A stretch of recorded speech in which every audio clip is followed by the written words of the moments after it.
Hello. Hello, good evening. Who's going to be the first to join us this evening?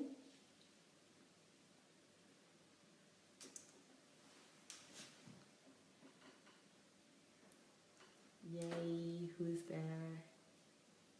Who's first today?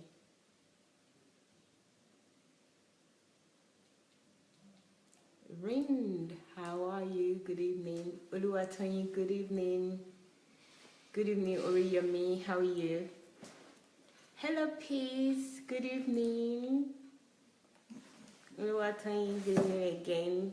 Hello, Miss Sharon Care. Mrs. Sharon Care, good evening. Favor, how are you? Good evening. Hello, Pastor Clement. Clement. Patty, good evening. Elizabeth, good evening. Good evening, everyone. Justin, good evening. Thank you for joining us. As you're coming in, guys, without further ado, please let's start sharing and also inviting our friends and family to join us. We're having a book review today, and I know you've seen the title of the book, How to Develop Nation. Don't mess up with the title. Okay. I will give them. All right. How to develop a nation. How to develop a nation through the dignity of labor. Ha! I got it. That's what you think. No? How to develop a nation through the dignity of labor. Guys, you would have seen the title. I wrote it, but I can't remember it fully right now. Hello, Charles. Good evening. Good evening, everyone. Thank you for joining. As you're coming in, please start sharing. Share. And also invite your friends individually. Good evening, everyone. Thank you for joining again and again and again. Thank you. I hope you've had a nice Saturday so far. And you joined us earlier for Ask Dr. Sunday. If you didn't, you have the video available. So it's on this page, or you can watch it on YouTube later. So currently it would still be on this page, Dr. Sunday Adelaja's page. And on YouTube is Sunday Adelaja Official. So you can check it out on Sunday Adelaja Official later. That's Ask. But on Sunday Adelaja Official, you'll find a whole host of playlists and titles that you can listen to. So check that out as well. If you're joining us for the first time, I would like to welcome you. I hope you will be coming back over and over again. We're usually live twice a day, 7 p.m. Ukraine time and 9 p.m. Ukraine time daily, Monday to Sunday, every day of the week. So join us as much as you can. Hi Vivian, good evening. Hi Jane, good evening. Nikki, good evening. Good evening, everyone. Thank you for joining. Hello Stella, good evening. Thank you all. Thank you so much. And thanks for sharing. So I don't want to delay any further. Elizabeth, good evening. We are going to start this evening. I'm going to turn the camera to Dr. Sunday now, and we're going to start. Hello, Prince Adedolu from Dubai. Thank you for joining us. Please share and invite your friends too. Okay. Hello, everybody. Can you see the book here? Is it clear enough to you? Can you see it? This is how to become a developed country. How to become a developed country. Is that what is written? Yes. So it's actually how it's about becoming. That's very important. How to become. Not just how to develop this time, but how to become a developed country. It is my expectation and hope that all the people who are listening to me right now, that all of you are dreaming of your nation and of your country becoming a developed country. Are you dreaming about it? Are you hoping that your continent, your nation will become a developed country? Are you hoping that your country will become a developed country? This is about becoming. how to become. I don't know if they become is small, if it's there. It's there. Okay, how to become a developed country. How to become a developed country through the dignity of labor. This title by itself, and it's a beautiful cover too, I think, I hope. This title by itself tells us that there is a key to developing a nation. There is a secret to it. And the secret to it, one of the secrets to developing a nation is what that title conveys.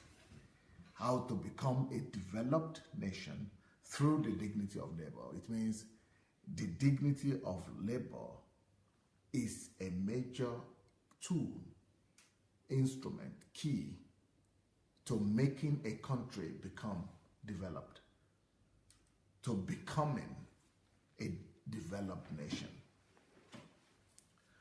This book is a must have a must read for everybody that has any form of passion for their country or nation.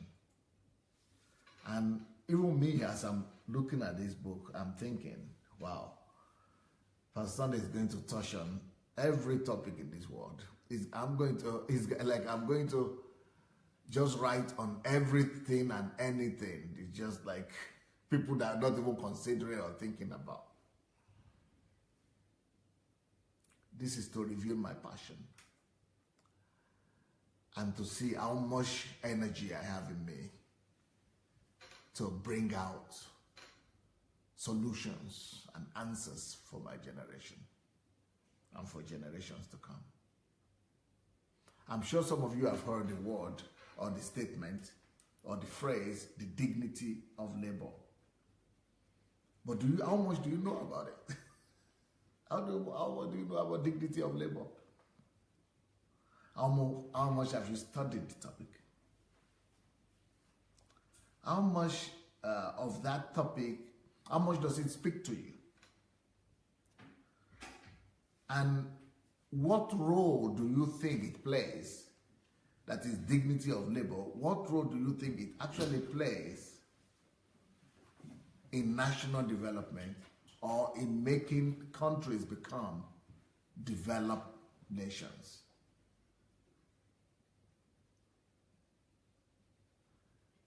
What about our countries, our countrymen, our government, our presidents, our rulers? Are they aware that this is a major secret to developing a nation?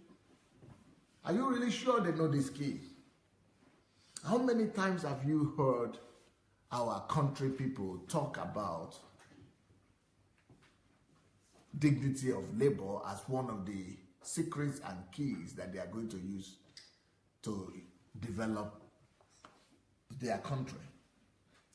How many times have you heard Nigeria or your country teaching the dignity, the principle of the dignity of labor in schools, to university students, to tertiary students, to secondary school students? How much dignity is attached to labor in your society?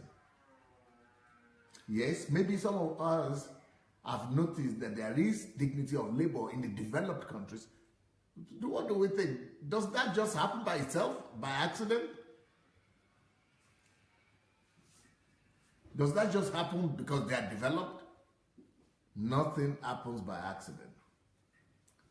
Principles have to be inculcated into the structure of the government and of the nation.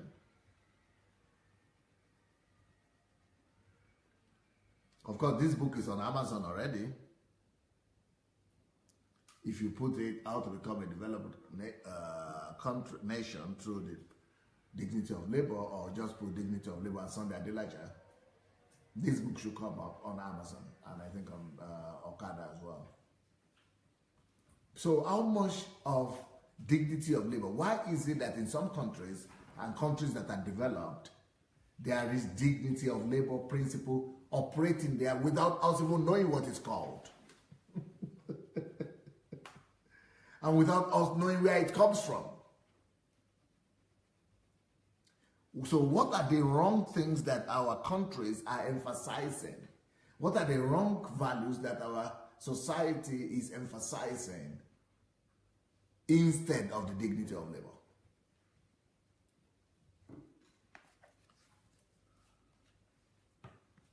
So now let's go into the book. But before I go into the book itself and give you some of the nuggets from this book, I feel like I should hear what people are telling me, what people are answering me in regards to the questions I've asked so far. Is anybody writing anything? Are they commenting about, you know, what we are talking about? Just greetings at the moment.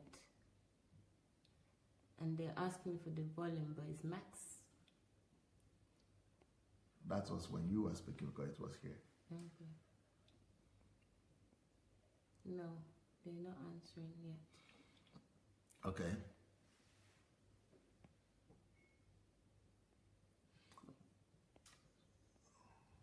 This book is started by giving the definition of what is development. What do we understand by development? What is development? What are we talking about? What do we talk about? And what do we mean when we talk about a nation becoming a developed country? So, that is chapter 1. And in that chapter, we also talk about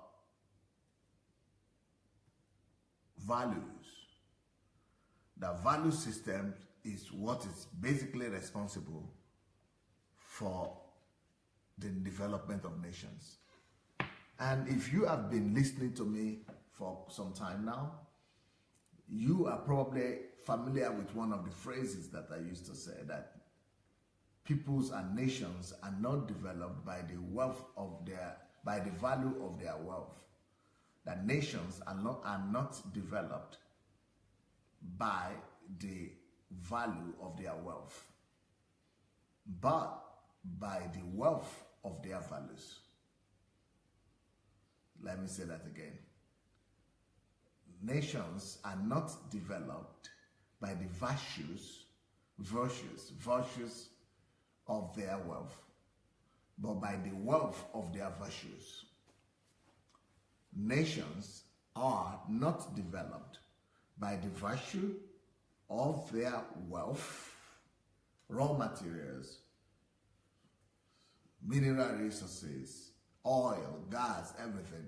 Nations are not developed by the virtue of their resources, potential, wealth, not by the virtue of their wealth.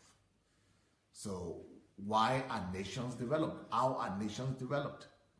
Nations are developed by the wealth of their virtues. So based on that principle, in the very beginning of this book, I pointed out the virtues of the country that is regarded as the most developed country in the world today. And that most developed country in the world today is America. So I pointed out the fact that America is first of all built on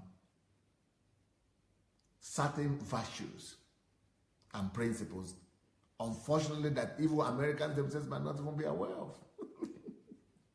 But really there are 13 principles or 13 virtues upon which America is built. So it is the wealth, it is the depth of those virtues that now predestine the greatness of America. But a lot of nations, unfortunately, today that want to copy America or want to become developed like America, they just want to, be developed by the virtue of the physical wealth and resources that they see, and they are all copying the external things, and they are disregarding the internal reasons invisible reasons why that is behind the development of America. And these invisible reasons are the virtues upon and the principles upon which America is built. So there are 13 key major virtues upon which America is established, and that are responsible for the wealth and the progress of America today. So those 13 principles and virtues are here. They are invisible, but they are the bedrock. They are the foundation of the American greatness that we see today. So I'm just trying to confirm and affirm that thing, that truth, that aphorism that I just said, that nations and people are great or are developed not thanks to the virtue of their wealth, not because of the virtue of their wealth, but because of the wealth of their virtues. So it means that how rich they are in virtues, not how the virtue of how wealthy they are. So, but one of the virtues that is responsible for the development of any nation, and that will be responsible for development of nations in the future or in the past, is the virtue of dignity of labor. That is one major virtue that cannot be erased and cannot be overlooked by any country that hopes to become a developed country anytime soon.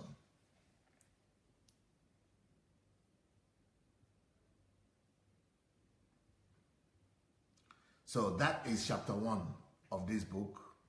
Let me show you the book again.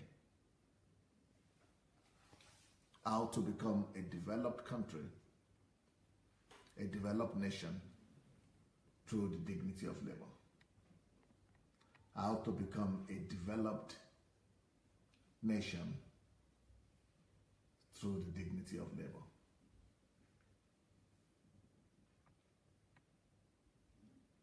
So that was just at one point from one chapter. Let me take you further. And I really want to encourage everybody that is planning to join the movement against deception in the church, or that is really passionate about getting the country, either Nigeria or any country, no matter what country you are coming from. If you are really passionate about getting your country developed, you learn from get this book. Get this book. Learn from the best. Get the book. Another truth that I want to bring, that I wrote about in this book, is the role dignity of labor played through the ages, and if it's even playing now in the countries that we call developed.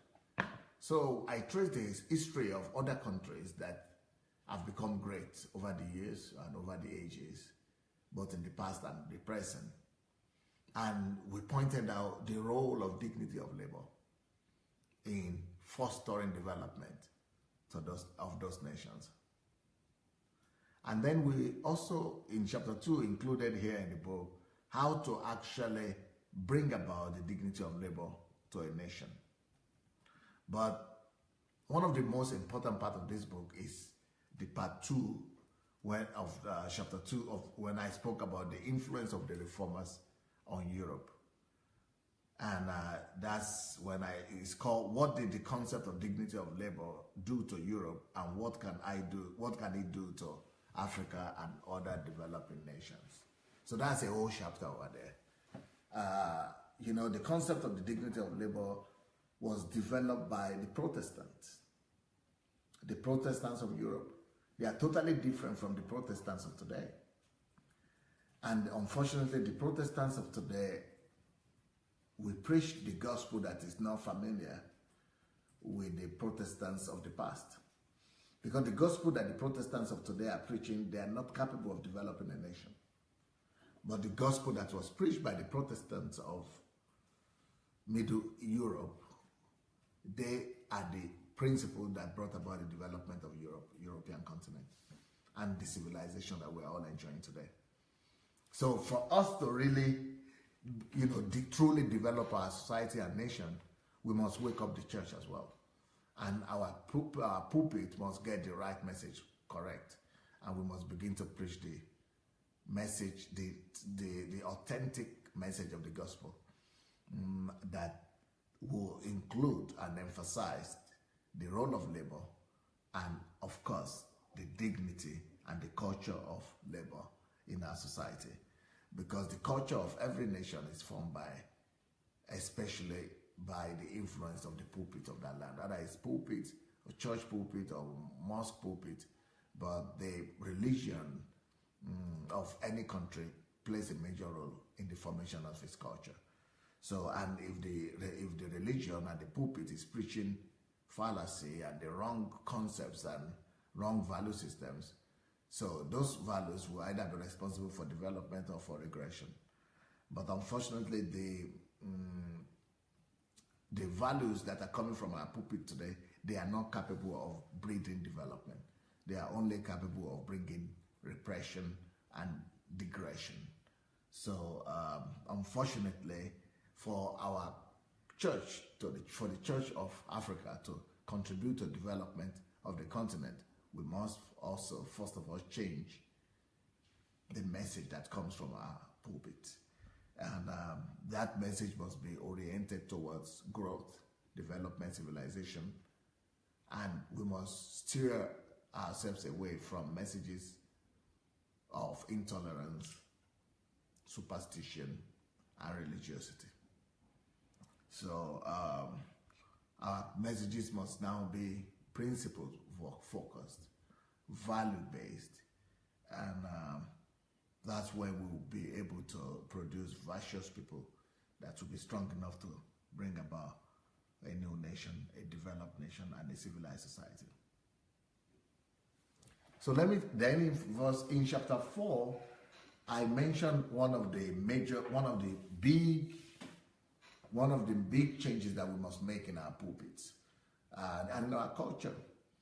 The very antonym of the concept of the dignity of labor is the concept of what will I call it?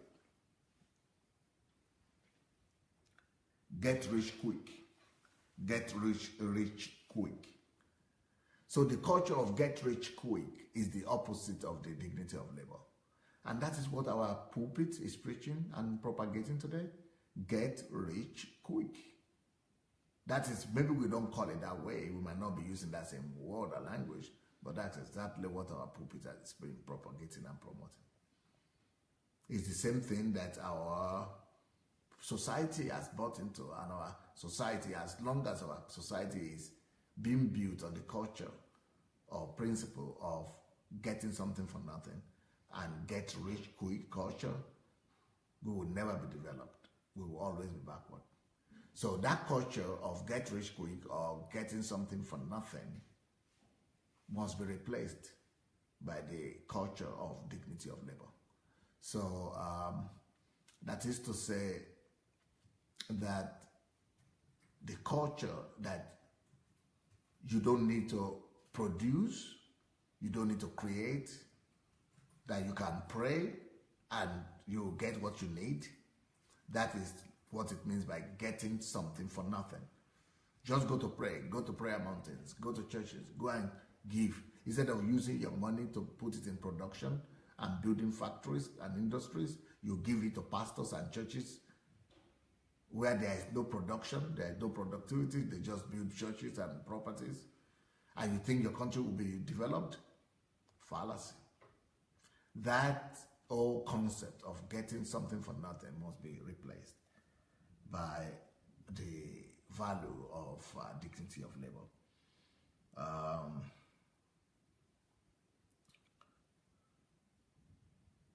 So in this book, I've also endeavored to tell us the devastating effect of the concept of get rich quick or getting something for nothing. So what does the culture of get rich quick do to a nation? What does the culture of get rich quick do to a nation? So that's one of those topics here in this book. It brings about degradation, it brings about backwardness, when a country is celebrating or promoting the culture of getting something for nothing. So this book is a deliverance book for Nigeria and for any developing country. It's a deliverance book. It's a how-to book. It's like taking a nation by the hand and leading that nation step by step into our greatness. So, yeah. So, how to become a developed country, a developed nation through the dignity of labor. If you're really concerned about your country, you need to get this book.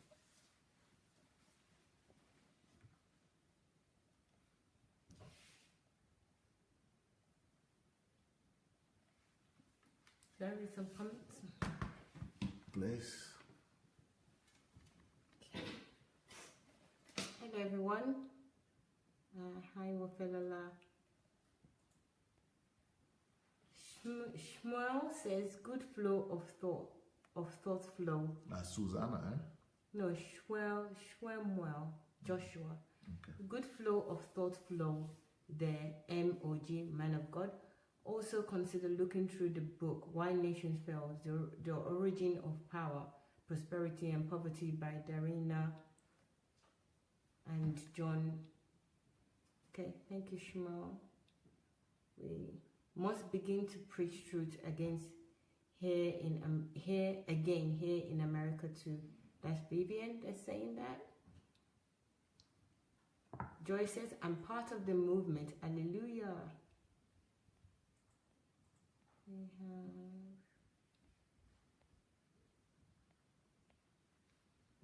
okay. It's not a lot of comments. Good evening, everyone.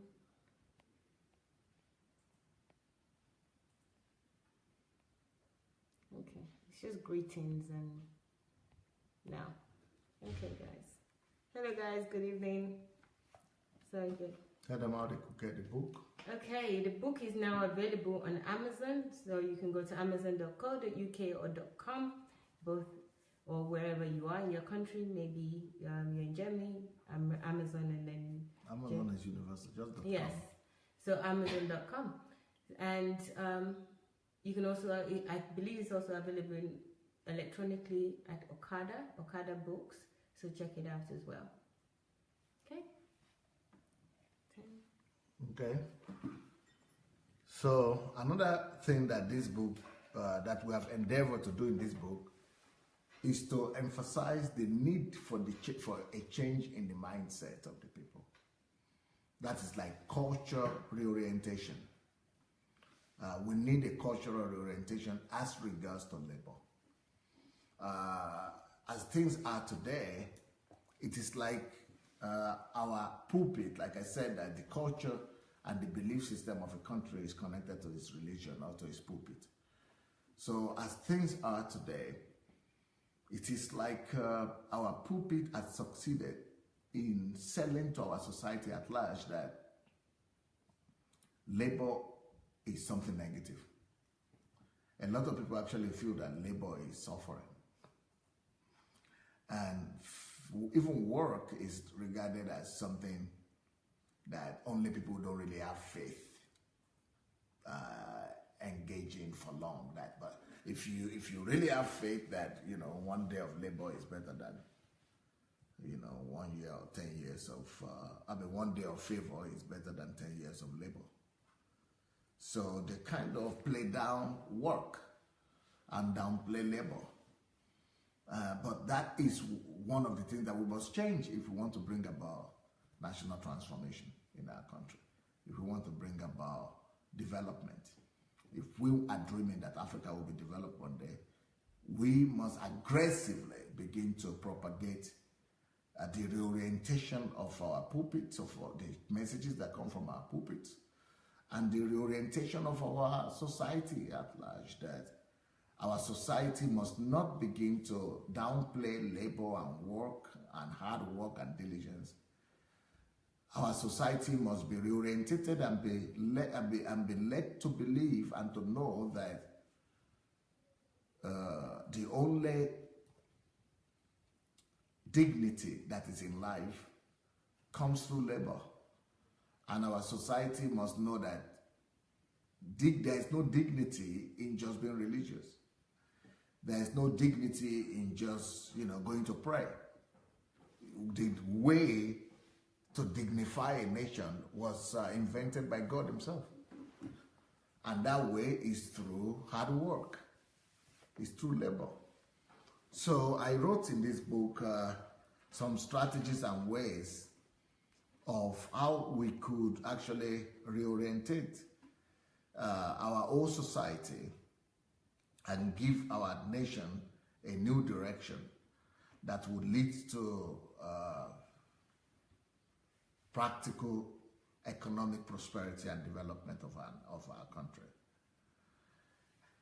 Some of the other things that we need to change, where we need to reorientate the value system and the culture of our country, is that we need to change the mind of our people about the culture of miracles. We need to not just downplay the messages of miracle in our pulpits, but we must deliver. Our country, our whole nation, our people need deliverance from the message of miracle, miracle, miracle. Because as long as you are believing too much in miracles, especially when a whole nation is looking forward to miracle, then the productivity of that nation will be weak. Industry will be weak. Science and technology will be weak. There will be no productivity, no production, no commerce. Everything will be weak because people will be laid back, hoping for God's blessing and God's hand to come and feed them. That is why God had to help Israel to overcome that mindset. And you know the way God helped Israel and helped to deliver Israel from the concept of waiting for miracles and expecting God's intervention in everything.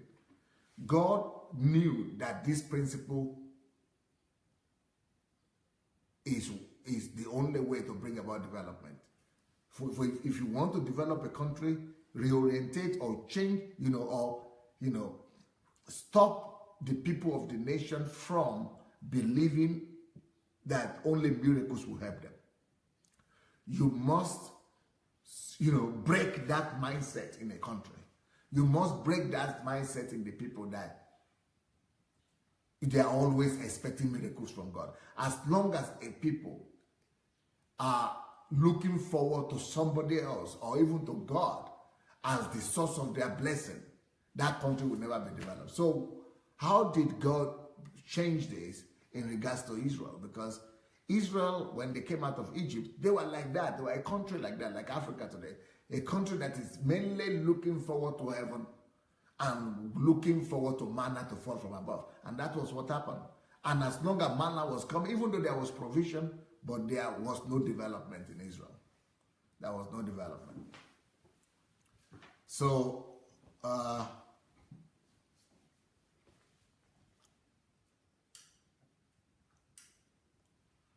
what happened is that the same thing today, if we are really serious about, so let me say what God did. So they were expecting miracles all the time, manna from heaven.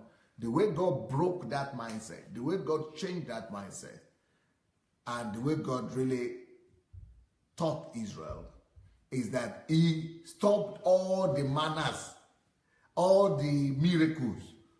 They woke up one day, as soon as they got to the promised land, they woke up one day and there were no more miracles. And when there are no more miracles, no more manna coming from above, no more food falling from heaven, what will you do? You have to walk. So, because of that, the people were forced to begin to produce. They were forced to begin to produce because they realized that if they will not work, they will not eat. So in Nigeria also, if we want to ever become a developed country, we must downplay the role of miracles. We must deliver our people from the mindset of constantly waiting for miracle or God's intervention. We must teach them that they have to, even though there is a miracle, there is a need for miracle, God thank God for miracles. Miracle is possible, but they should never depend on miracles. Their faith must never be on miracle. Even miracles from God. We must, re-engineer the mind of our people to begin to know that the miracle is already been given to them in their ability to walk, and that their miracle is in their hands. So, I mean, I don't know, it will take a whole generation to be able to reorientate our nation and our continent and our people and change their mindset from constantly looking forward to miracles to beginning to actually take their own destiny in their own hands. And that's what you will find in this book. That's just one chapter in this book. That one of the areas that we will need to change the mindset of our people if we will ever become a developed nation or continent is that our people must be developed from the dependence on miracles. And I don't know how to do that, because it is like getting rid of all the pastors and all these miracle churches, because they have just spoiled our people. They have just made them to be indolent thanks to their messages. And and that is one of the things that is responsible for our backwardness. And we will continue to be backward as long as we are looking forward to miracles and always praying for miracles, instead of us going to build factories, bridges, industries, and to do what we need to do. So that is one of the chapters. And of course, I know a lot of religious people will not appreciate this. They will even be angry at me, maybe hate me for propagating this. But we need to deliver our people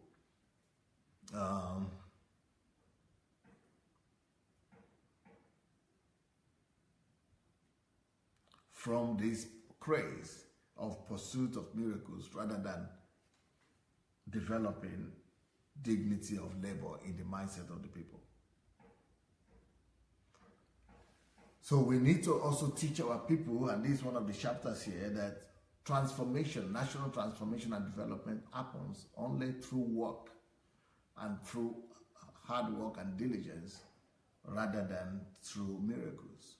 Miracles don't bring about development. If that had been possible, God would have allowed the miracles to continue after Israel got to the land of promise. But when they got to the land of promise, God himself had to deliver them from the mentality of expecting miracles by ceasing to send manna to them after they entered into the land of promise.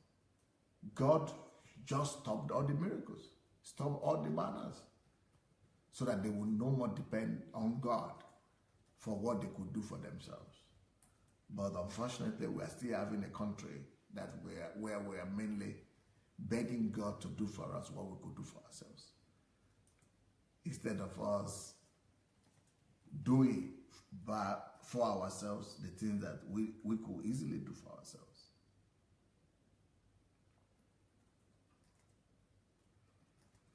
So in this book, I also, of course, spoke about how to bring dignity of labor to a nation, and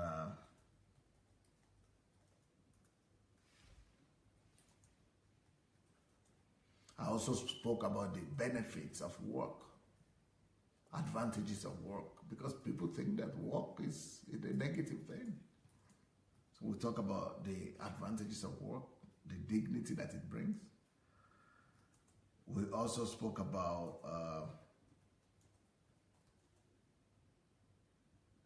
how to create the right environment to develop the dignity of labor in the country.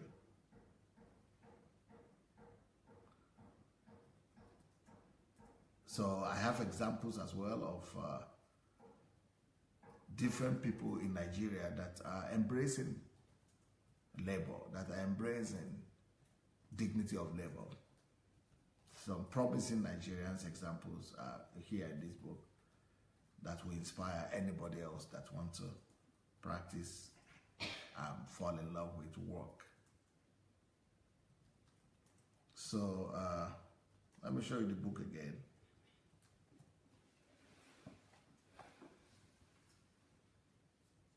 It's on Amazon.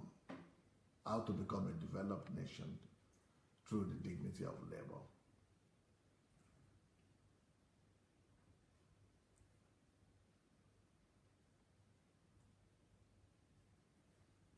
Okay.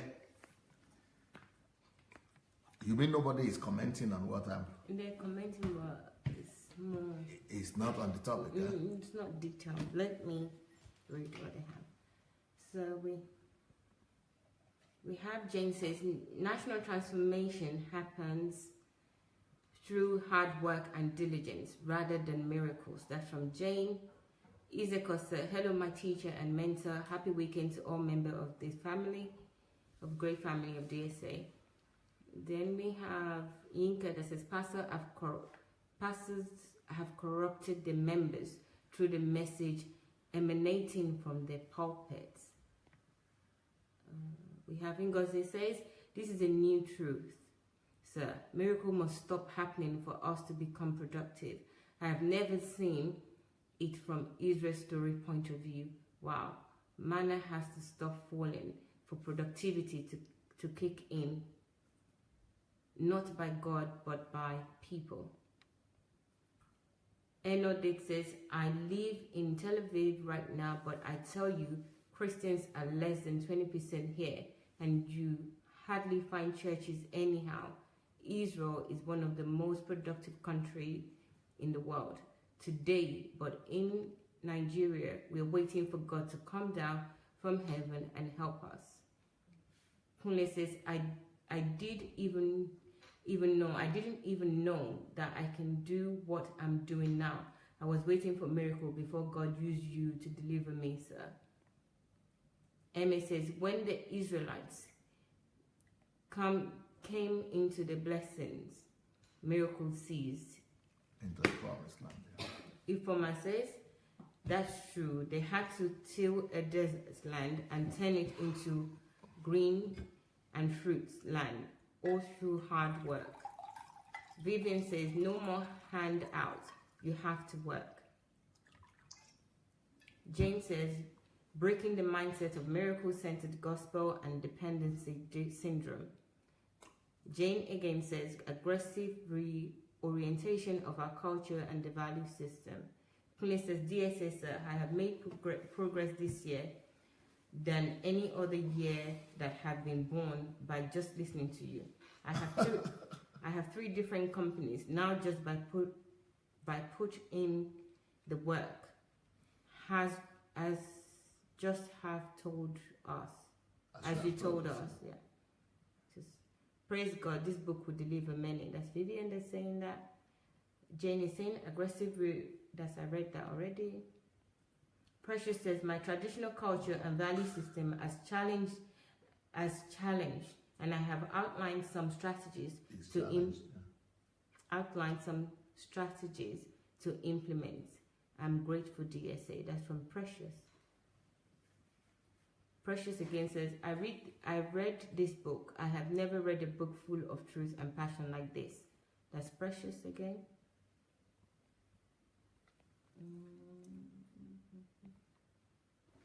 Okay, I've read the ones before. That's it. Let me go back down and see. Amy says, miracle as SOS, God's intervention in the human affair.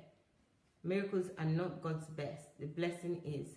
The blessings mean there is a part to play to complete the equation. Vivian says, the miracles to work and labor had not to depend on God to do what we can do for ourselves. And Audit says, if you come to Israel, you won't believe it's a desert. All this was achieved through hard work. My heart bleeds for Nigeria. Kule says, before I will let my clients that I cannot attend. I will tell my clients. I will tell my clients that I cannot attend to them, that I'm going to church, thinking that is the way to go. Okay. That was before, right? Yeah, that was before. So. Okay, that's it. Okay.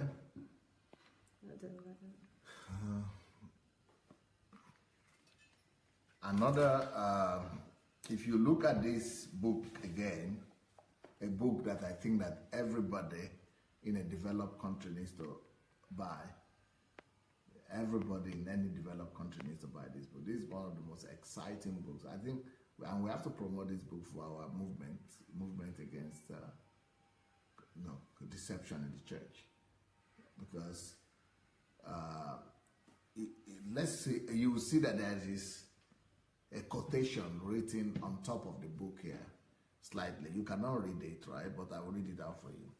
It says, "No work is insignificant." You see, that is the concept of dignity of labor right there. Even though it's not using the word dignity of labor, but it's describing it. And the person talking here is Martin Luther King Jr., all right? Martin Luther King Jr., the black civil rights movement leader in America. "No work is insignificant. All labor that uplifts humanity has dignity." You see? Has dignity. If any work you do, if it's good for people, it's dignified. It has dignity. It has importance and should be undertaken with painstaking excellence. But that is a whole virtue that is built into the fabric of the Western civilization and American society. So this little phrase here needs to be built into the very fabric of our culture and society.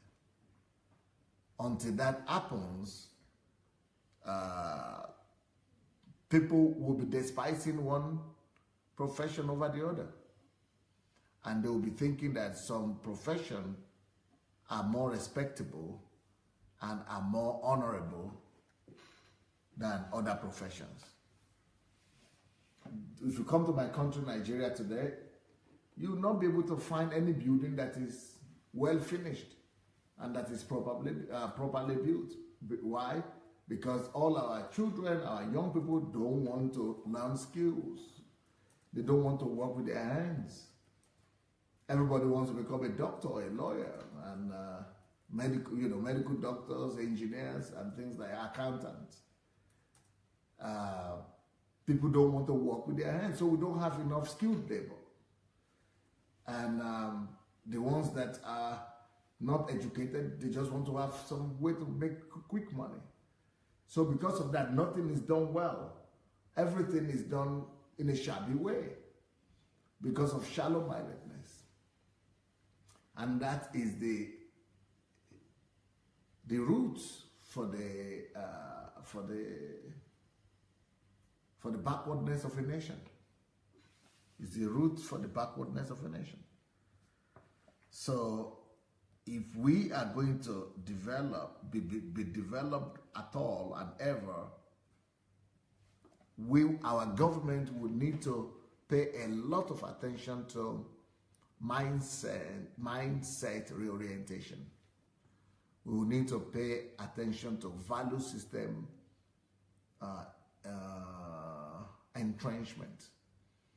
And we will need to entrench in our society and in the psyche of our people mindsets that are responsible for development rather than mindset that are leading to backwardness. Let me see if anybody is here. Do you remember, maybe you know, Mayowa, or anybody here is familiar with the fact that in Africa, we lack, in Nigeria especially, dignity of labor. In fact, when I was growing up in Nigeria, my parents and my whole village used to say,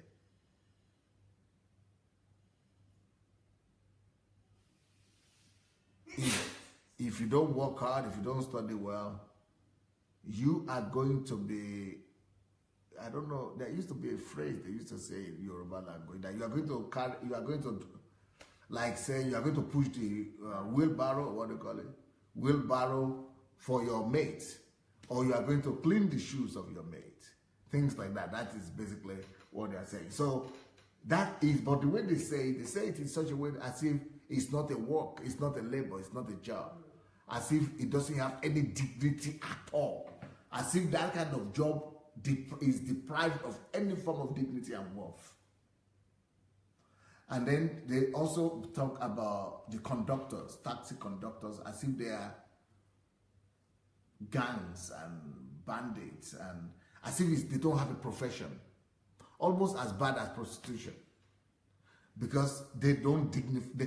People just think that if that's why everybody who is smart, they only see only 2 or 3 professions as dignified.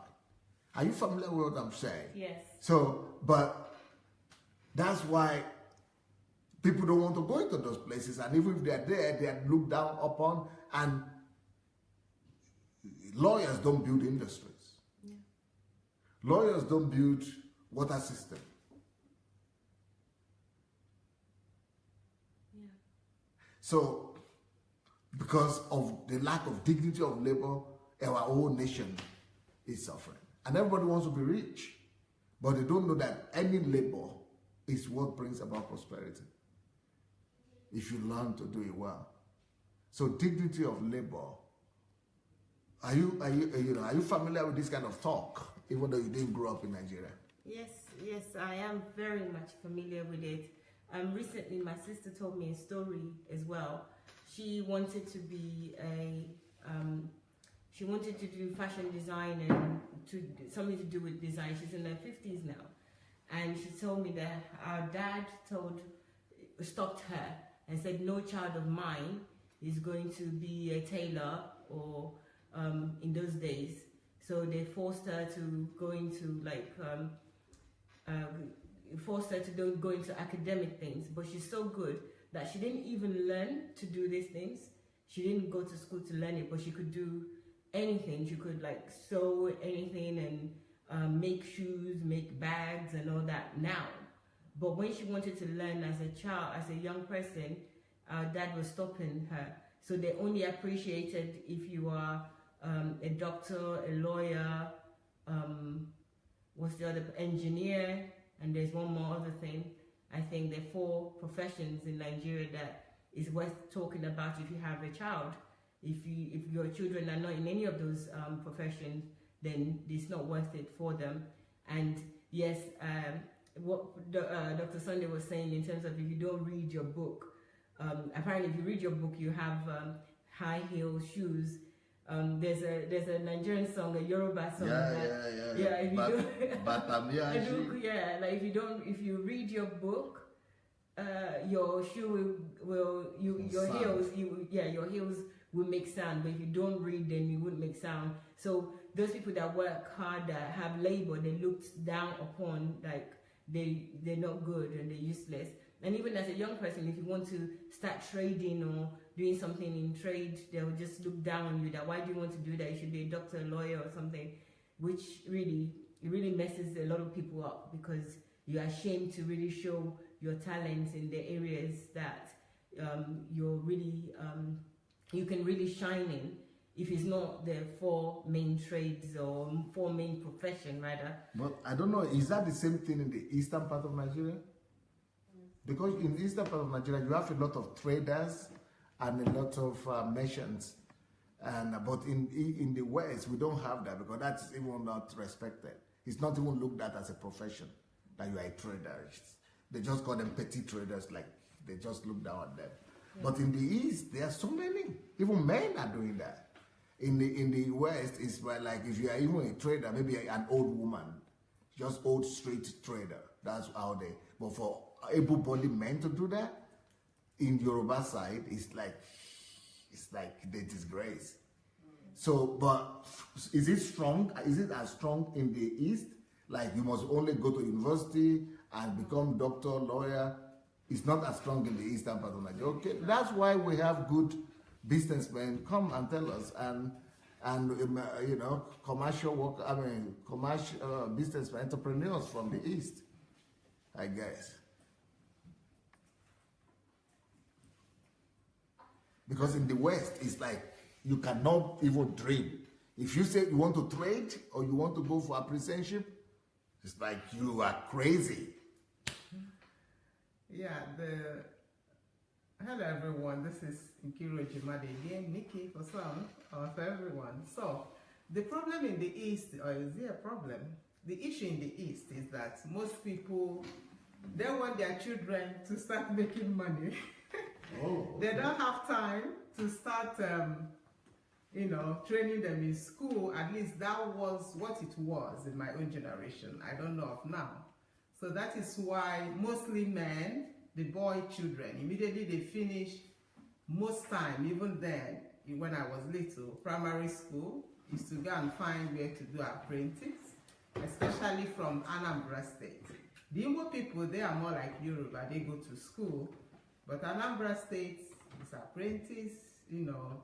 Those days it used to be to start selling spare parts or to start selling building materials or to start selling one other things again, you know, car spare parts and everything. But now maybe it's not the issue. But those days it was, you know, let my son just go and start making the money. That's what. How is that different from the West? Should I get it? In the West, Yoruba. Sit on top of it. Okay. In the West, it's different because they don't actually want you to do trading and all that. That's degrading to the family. It's not like right. It's an insult. Yes, it's an insult. No amount of money is a justification. Yeah. Money is not even, nobody even talks about money. Just go for school. You know, the reason is, the reason is that in Igbo land, before you could go to any house that you want to marry a woman, they will want you to have your own car. I don't know if you have it in Yoruba those days. Yeah. Maybe your fathers used to sponsor your wedding. Not now, not those days. Wow. But in our own, you have to have your own house. At least in the village, have your own house. I don't know if car or not a must. That is why they push their sons mostly to go and start making money so that they will be able to you know, sort of have made it by the time they will get married. You know, so that is what causes this, and that makes most of Igbo men to get married so late because they are waiting for that time when they will have it all. But why do they have all the boys trading? Like these Biafra boys, they are all traders mainly. Who are the Biafra people? I don't know who are the Biafran boys because I don't follow the them. Traders, mainly the traders, yeah. Yeah, most people, they have to start just a way of making money, whatever it is. And that is why most of the people have even gone to the edges of, you know, becoming some criminals just to make money quick. Drugs and things. It's a problem. And it's in the West, it's worse, the opposite way, where even if a guy is married, chooses to get married or have a wife, he would rather study and his family starve so that he will become a doctor or a lawyer, spend years, or an accountant or something. And his wife may be working and feeding the family and saying, no, I'm studying to become a doctor, I'm studying to do this, I'm studying to do that. That's what is respectable. Yes, because it's more respectable. Even though you do something that has dignity, he doesn't see dignity in actual labor. You see dignity in profession, because otherwise it's nobody. So he would, or maybe even have the qualification as a doctor, as a lawyer, and he can't find a job. He would rather wait for many years looking for that job. In my family, everybody, the craze is you must just finish university. So everybody is finishing university, but nobody got a job. So in fact, there is nobody that I know who finished university in my family that has a job. But that's all. Yeah. That is it. They got it. They finished university and they have the degree. And they are sitting down 10 years, 15 years, 20 years, but I'm a graduate. Yes, and they boast about it. Yeah, I'm a graduate. I'm a law graduate. Yes. And you know, law graduate is not going to law school. Where is the job? Where is the mullah? No, our own is just where is, you know, start making the money fast, and going to school is like wasting your years, and even going to pay them to get to school. Those days, I don't know what happens now, you know, but 30 years ago, that's what it used to be. 40 years ago when I was a kid. So I don't know what happens now. And even in the church, I'm really glad that Dr. Sunday touched on the religious aspect of it as well, because even in the church, my previous church, the pastor would say, being a psychology, or if he's not the four main one, because he's from the West, so if he's not a lawyer, doctor, anything else, you just look down on people like, what are you going to, you need to study that for? What are you doing You that actually for? say that in the church? Yes. And he would say, oh, my children, this one is going to be a lawyer, this one is going to be this, and what, you just waste 3 years to go and study psychology, and you start laughing at you like, oh. And one day I said to him, excuse me, I didn't study law, you know, that's not what I did. Can you stop that? And he said, you know, I'm just telling people. It's not funny, you know, this is really a plague with the Western. So his children will be what? Yeah, it's a lawyer, and there's an unfortunate incident to that one at the end of the day. It didn't happen that way, but he used to boast. His own plan. Yeah, his plan didn't work out. The son said he doesn't want to be a lawyer anymore. After 3 years, almost finishing, he said he doesn't like it, and he wanted to trade. He wanted to be a businessman. He said he wants to be a businessman. That's like an insult to the Western person. You know, I felt sad that the boy was dropping out in the last minute as well. But, you know, thinking about all this process, he used to laugh at us so much. Oh, you study this? What? You want to be childcare? Even if you love those kind of marketing, what do you want to go market? Because there is no dignity of labor. Yeah, so it's that's about out dignity of of ignorance. labor. It's out of ignorance as well, you know, but yeah, that's what happens. So we must change Nigeria, and to change Nigeria, we need a book, Dignity of Labor. Yeah. Okay, Mayowa, take your seat, and we have to. Our time is done. We've got to. Let me read a bit of comments. Okay. Hello, guys. Paul is a greeting, says yes. Grashnia said, God bless you, Dr. Adelaja. Monica, yes, most eastern states of Nigeria, they believe that you have to trade, but Yorubas, you have to go to school. No parents in the western state of Nigeria wants their child to go study to become a doctor, lawyer, accountant, etc.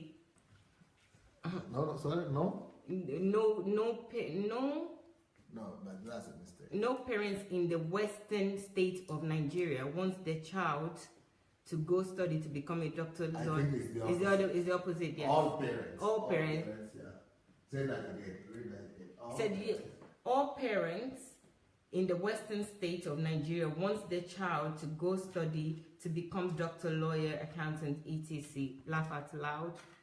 And then Uche says they are mostly uneducated business young men, they unemployed, as well as all in that is the Biafra. In the IPOB movement. Yeah, those are the Biafra. It's called Biafra.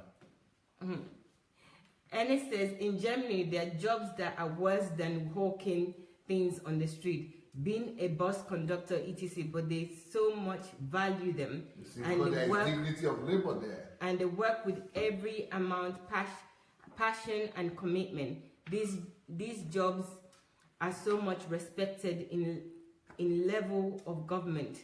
That is the dignity. That's what's called dignity of labor. Dr. Sunday is saying that's what's called dignity of labor. This gave me a concern. Why many people in my country only seek office job, I suppose. Thank you, Pastor Ernest. God bless you, sir, for preaching the truth. That's Martin that's saying that. Informer says the pressure on men in the East is huge. Oriyomi says, except Ijebu people would prefer business. Oriyomi said that. Oriyomi Jinat? Yes. Okay. Ijebu people like. Grashna says, love you in Kiru. But Ijebu people don't prefer business, they are just good in business. But they are the ones who push education more than everybody else. Dr. Sunday is saying that if Ijebu people don't prefer business, they're the one that they're just good in it. That they are the one that push education. Uche says in the East we have Imo and Enugu states who are education oriented. Why Anambra and Aba people are business oriented. Aba people are business oriented. All in Imo, which is close to Anambra, is also business oriented. Imo? No. ORLU. Olu. Okay. And the informer says, hello, Queen Nikki. Yes, the men just want to make money in the East. I think somebody like your smile. Nice smile, sister. That's Grasmere again. Then we have... It's your own smile people are commenting on. No, it's not mine.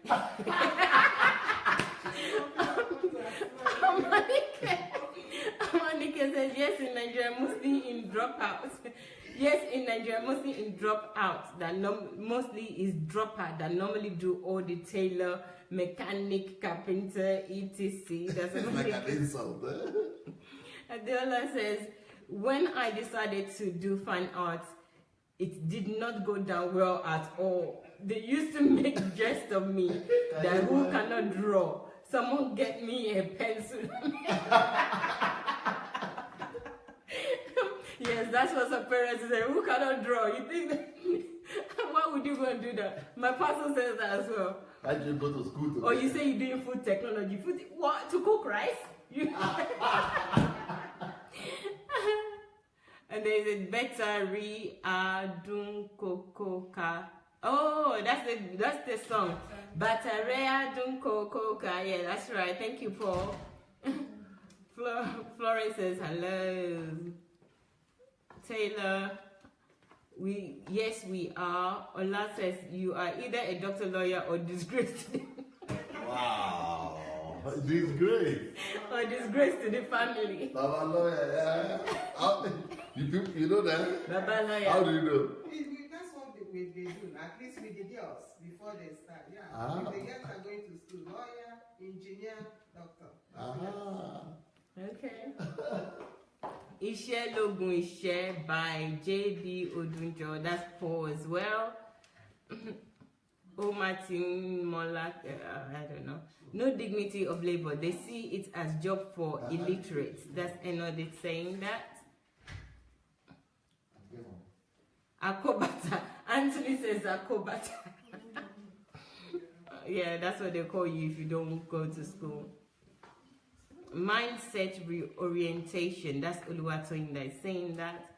And says, where can I get this book? And you can get this book on Amazon. So check out Amazon. If you're in Nigeria, you can get it on Okado books, electronic format. So true pastor, no skills and so no excellence in what is obtainable. That's Ufoma saying that. Enodate says, in the mindset is the mindset, and that really needs to change. Vivian says, skilled workers are so important and very much needed. Absolutely, Vivian. Emmy says, miracle happens in wilderness, but the blessings kicked in at Canaan. Anthony says, I agree that dependency on miracle is a major problem in the south of Nigeria. And accepting status quo as the will of God is the bane of the northerners. Innocent says, must read this book. Amy says, okay, I've read that already. So let me see if there's any other comments below.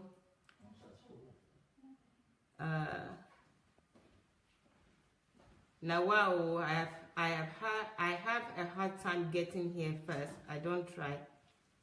Okay. Pastor Ennis says there was a single mother I helped financially and advised her to use the money and start selling some at the roadside and make more money to send to her kids to school. She misused the money and told me that she can't do that and that God will provide for her. Yeah, through your money. Mountain of ignorance. That's Oriyomi saying that. Mary says, thank you, Pastor Sunday. God encourage hard work, only that we don't understand why our leaders in Nigeria think awkward. I say that because they are not encouraging hard work, but wanting greener pastures through looting. It's time for reorientation of their minds. It's so surprising to see a nation which suppose, that's what I'm asking. Read. Jennifer says, thank you so much, sir, for addressing these little foxes that are spoiling the vine. I'm not addressing, I'm talking about the book. They should go get the book. So go and get the book. Dr. Son is saying he's not addressing it, he's talking about the book. The book is how to develop a nation through dignity of labor. How to develop a nation through dignity of labor. Ola says, I switched from science to commercial when my secondary school teacher sent me to go cash a check for her.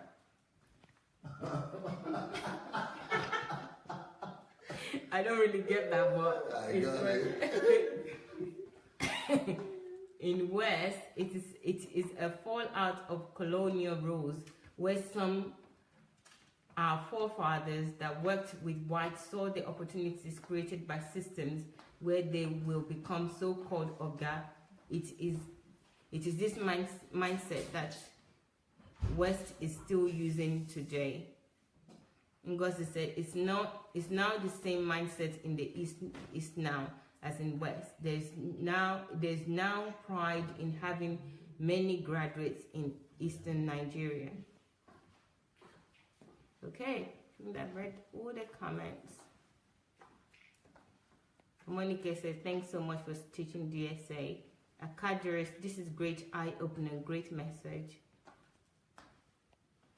Jennifer says, we truly need a mindset orientation. Speaking of South, we are trapped by our culture. Pip says this. I can't pronounce the first name. It's for Zena.